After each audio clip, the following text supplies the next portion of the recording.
What is up, guys? This is Josh here, otherwise known as the NASCAR Guru. Today I'm going to be going over my DraftKings NASCAR Can-Am Duel #1 picks. A brief overview of this event. Daytona International Speedway, it is in Daytona Beach, Florida. The racetrack is 2.5 miles long. It's a very long racetrack. This race is Duel #1. It only features half of the field, so some of your favorite drivers may not be in this race, and they may be in the next one, Can-Am Duel #2. This sets the order of the Daytona 500, so whoever comes in first in this race will ultimately start in the second row, which would be third in the Daytona 500. The field consists of 25 drivers, so it's basically split in half. First half's in the Can-Am Duel #1, second half Can-Am Duel #2, and it's only 60 laps, so it's going to be over in about an hour. So these guys are going to beat and bang pretty often, pretty soon, so you may see quite a bit of wrecks. My first pick is Dale Earnhardt Jr. at 10,900. He's the best restrictor plate driver in NASCAR. You ask anybody that watches the sport, he's the most popular driver in the sport, and his legacy at Daytona is second to none. He has the most wins at Daytona among active drivers. He starts in second place.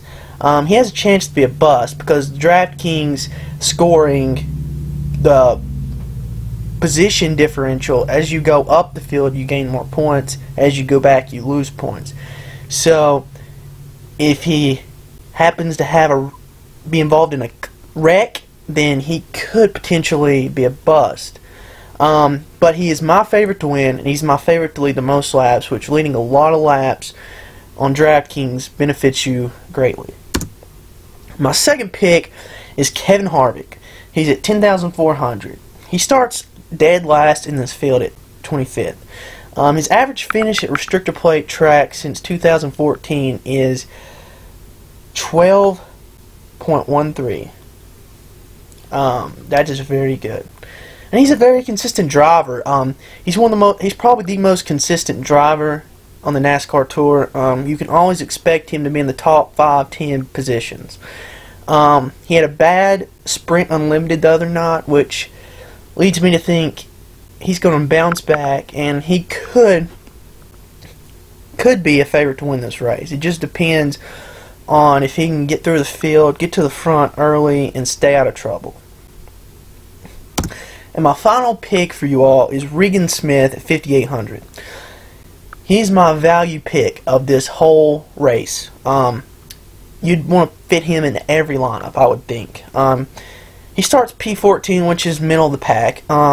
He filled in for Tony Stewart last year at Daytona and finished 16th, which that was out of 43 drivers. And that wasn't the Daytona 500. That's the night race at Daytona. But he's a very nice pick in this race, and I would expect him to finish top 10. You know, if there's wrecks, I think he's a very good driver at staying out of wrecks. I've seen in the past. He drives in the Xfinity Series now. But I think he's going to be full-time this year for Tommy Baldwin Racing. So I'm going to go out on a limb and say he comes in the top 10.